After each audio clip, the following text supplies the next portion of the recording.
Previously on YouTube's Games I Fucking Hate. Physics in the game go crazy. His hair also looks like a big plastic wig. Rest in piss.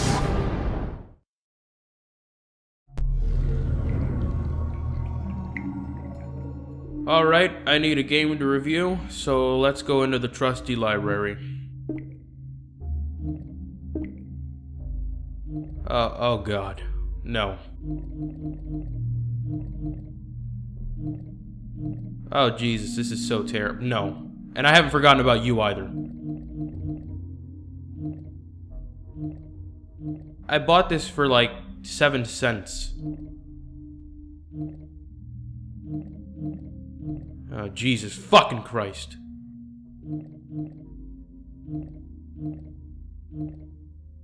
This game is actually good, so maybe later. I'll review it later. And I already did this one, so... Oh, wait a minute. Oh, Jesus. Oh, no. Oh, shit.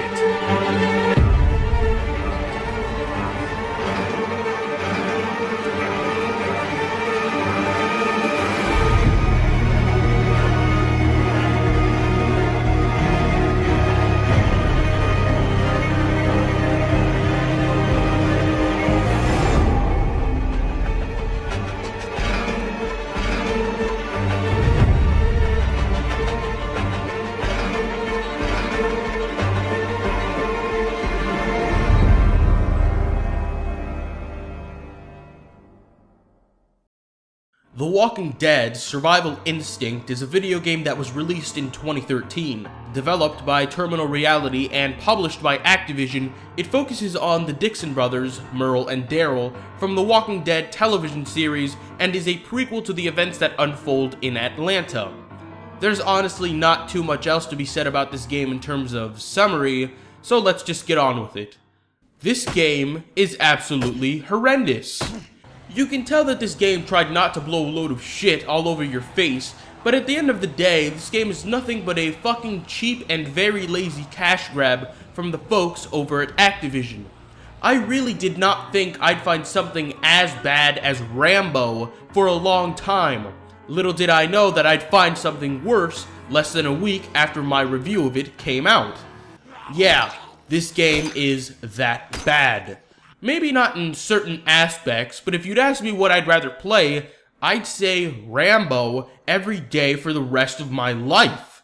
Right now, I guess you guys have to be asking, how can this be so bad, DX? How could this be worse than Rambo? Well, let's find out. The Walking Dead Survival Instinct opens up in a start menu depicting Daryl Dixon and his crossbow in a graphic that looks to have been made in Photoshop in less than an hour. Seriously, this makes the game look like a mobile title. Once you enter the options menu and go to the video tab, that shit I was talking about before starts hitting your face. There's not much in the way of options, but what you do have is just pitiful.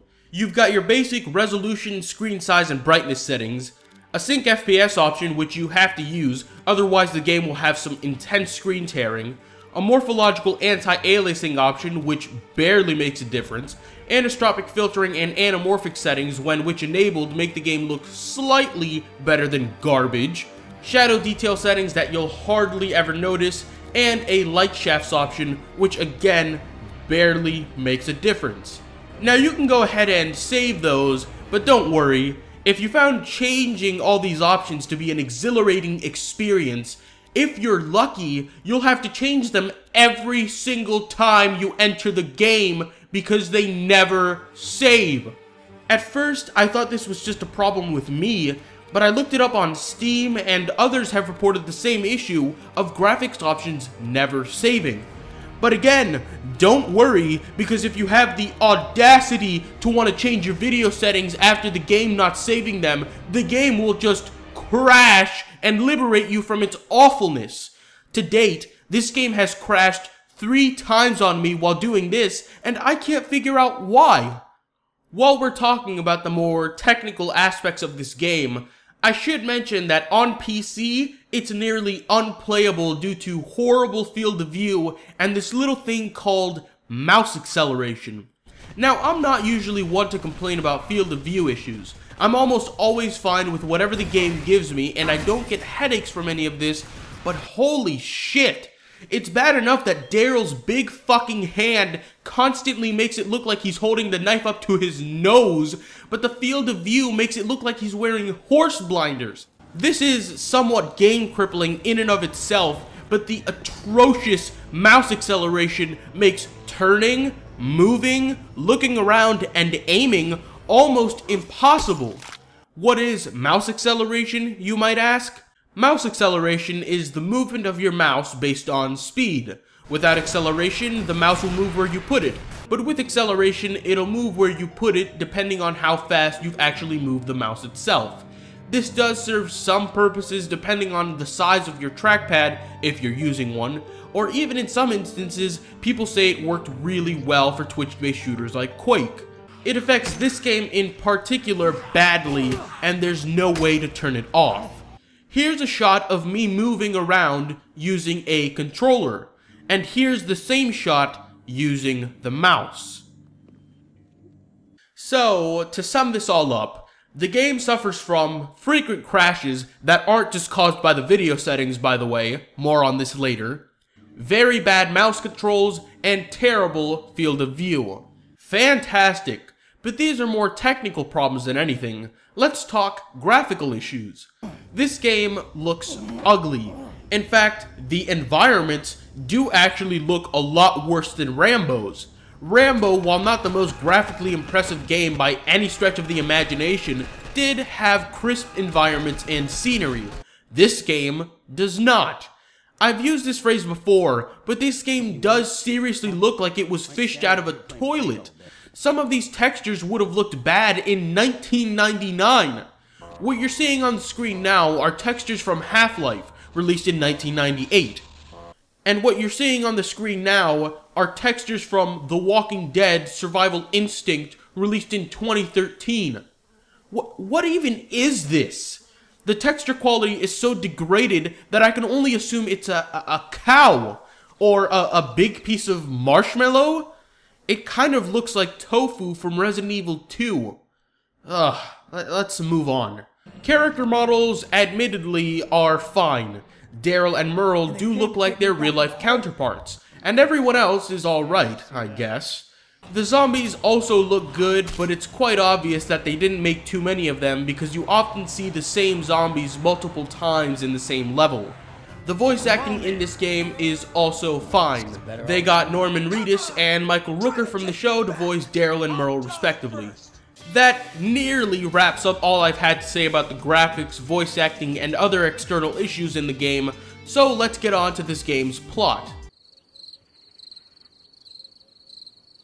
Yeah, I'm pretty sure The Walking Dead, The Governor Teaches Typing would have had a better plot than this. One of the main problems with this game is that it doesn't tell a story that's really worth telling. The game starts out with Daryl's father hunting in the woods and being swarmed by walkers. His father's friend shoots him, then tells Daryl that they have to find Merle to tell him that his father's dead. That's about it. Once you find Merle, you don't really do much. There's a hospital you visit, Merle tries to find a stash of drugs, and then you have to get to a military base to find safety from the walkers. Then the game abruptly ends. Certainly not the quality of story or storytelling that the show has conditioned us to. There's a level of excitement in the game that is as high as watching it on television. Liar. Alright now, I think it's time we talk about this game's horrible gameplay that actually broke me to the point where I couldn't force myself to finish the game. The Walking Dead Survival Instinct is a first-person shooter that features a combination of stealth elements and survival elements. Now, on paper, that sounds fantastic. A zombie shooter that makes you use stealth so that you aren't detected by zombies, but also make sure that you gather supplies so you can really survive in such a world. In execution, it's fucking terrible. First off, the stealth in this game is absolutely broken. If you approach a walker who has his back turned, you can stealth kill him. The only problem with this is that the people who made this must have gone to the Rogue Warrior school of stealth mechanics. This is how elite these forces are. Yeah, you can just fucking kill them. I mean, you can... There are entire segments in this game where you can just run. I mean, I'll do it right here. Hold on. Watch this. Yeah, I mean, just running up to enemies. This is supposed to be like a stealth tactical shooter. That's a bunch of horse shit. On multiple occasions, I ran up to zombies and killed them in droves without them noticing anything. Even if you have your flashlight on, it doesn't matter. Now, there's also the issue of abusing the shove mechanic.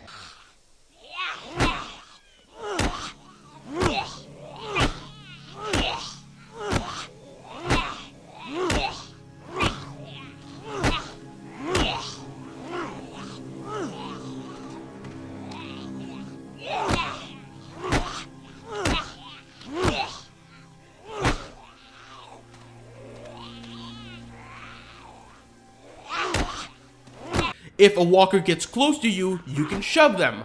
The issue here is that you can continuously shove the walkers until you get behind them and stealth kill them. What amazing stealth this game has. This is not helped by the fact that the AI in this game is the worst I've encountered in several months. Sometimes they collide into each other, other times it looks like they're dancing, and they often even have problems using their own coded pathfinding, which is ridiculous that this even exists in zombie AI. You may say, well, aren't zombies supposed to be stupid? And I actually agree. In the series, Dr. Jenner tells Rick and the gang that only a small portion of people's brains are reanimated when they turn into walkers. Due to this, they have close to zero intelligence. However, in Survival Instinct, they're even dumber than that. Dixon! Hey, Merle!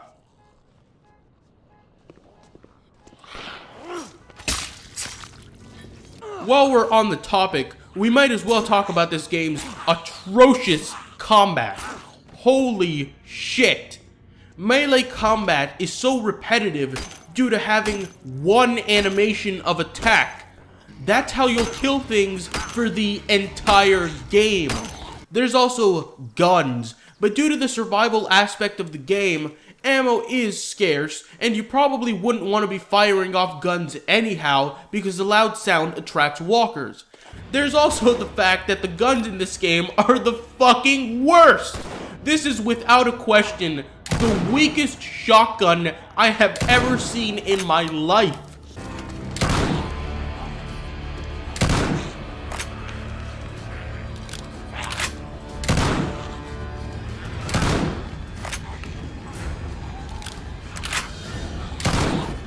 The rifle, hammer, axe, and knife get the job done, but none of them really stand out in this game's weapon arsenal. Also in the combat portion of this game is the grapple feature, where the walkers grab onto you and you have to stab them in the head to get them off. This feature was clearly not designed for mouse and keyboard, and it is a pain to have to use with it. It's also wildly inconsistent, as sometimes the walkers will not grab onto you at all, and when they do, it just becomes a stab-a-thon to see how many walkers you can kill abusing this mechanic.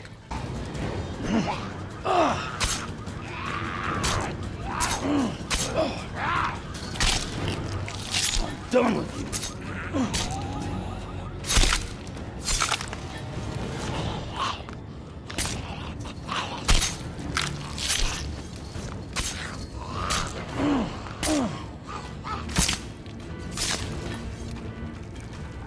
Browsing through the game's weapons is also a pain in the ass with a mouse. The number keys are bound to survival items such as food rations and sports strings, or evasive items like glass bottles and flares that you can throw to distract walkers. These two items do come in handy while playing the game as they can save you time, but I do think there could have been a better way of implementing these items in an inventory system. Progress in the game boils down to a bunch of fetch quests, which quickly become annoying and repetitive. In the first level, you have to get gas for your car. In the second mission, you have to get gas for your car. In the third mission, you have to find Merle, and in the fourth, you have to get antibiotics for him. The game promotes exploration, but that's a joke.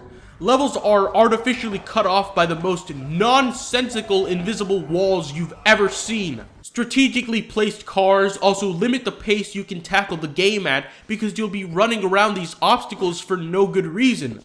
And this is just me, but when I could barely turn Daryl due to this game's mouse acceleration and I was being swarmed by walkers, I told the exploration in the game to fuck right off. Some would say that this adds replay value, but to me, it's just another way for this game to waste your time as it pretends that the game doesn't take place in an extremely shallow environment plagued with gameplay issues that handicap the player. There's two features in the game that I found rather interesting, but they clearly weren't fleshed out enough, most likely due to time constraints. The first being the map feature, where you choose where to go and the road type you'd like to take to your destination.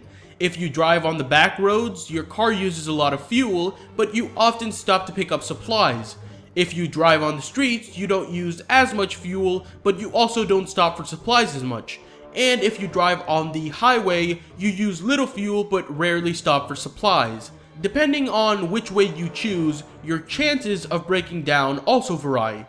This definitely wasn't a bad mechanic, but it also has its problems. For example, sometimes you won't stop at all, and this isn't based on chance. If the beginning part of this segment starts with a voiceover, you aren't stopping. If it starts with music, you are stopping. This makes it a tad predictable and only gives you the illusion of choice, really. The second interesting feature is the survivor mechanic, where you can basically make your own group. You get them by completing the levels or doing optional fetch quests. You can arm them with weapons and send them out to gather supplies while you're doing the main missions. A really good idea on paper, but poorly executed in this game. You never really get to know many of the survivors, they're just there. And oftentimes it's not really worth it to send them out to get supplies because they won't find much and they'll be very hurt, or they just won't make it back at all and you're out of a weapon that you equip them with to go get supplies. Now, while these are definitely interesting features, they're not nearly enough to make up for how broken and terrible this game is. During the hospital mission, I died and gave up. I was too angry with this game's cheap bullshit to continue. And apparently, I didn't miss much because this game has a shit ending anyways, involving a turret section which completely betrays this game's stealth and survival mechanics, and then the story just abruptly ends. Before we talk about how really broken this game is, we should delve into how bad and putrid the sound design is. There's certain sound assets that sound good, like gunshots, and the hammer sound is also pretty brutal, but interacting with the outside world is fucking laughable. Hitting glass with your knife gives off this metal sound, and for some reason there's also dust that comes out of the glass. Hitting non-interactive items in the scenery is also a riot because it sounds like, again, you're hitting metal when you're really hitting soft plastic.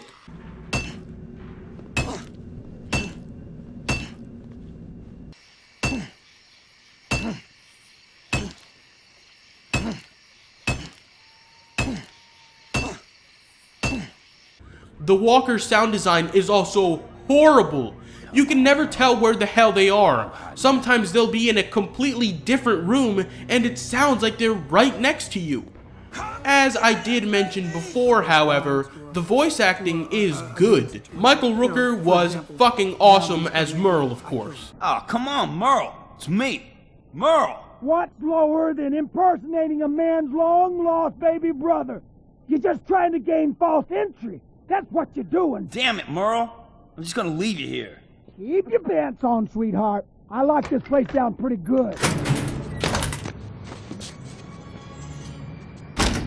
Them people locked me up for days in the dark with all them abominations. But looky who's just a little bit too smart for 'em. By the way, Merle is barely in the game and you don't get to play as him in case you were wondering. Finally, this game is far more broken than I've actually let on. I encountered several glitches, and the game randomly crashed whenever it felt like during my play of it. There was glass coming out of a wall.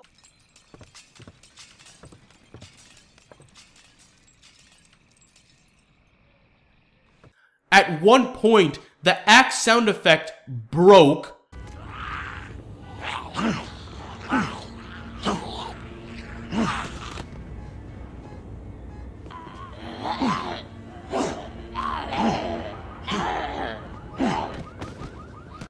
And my favorite, the game would just crash as if it were putting you out of your misery.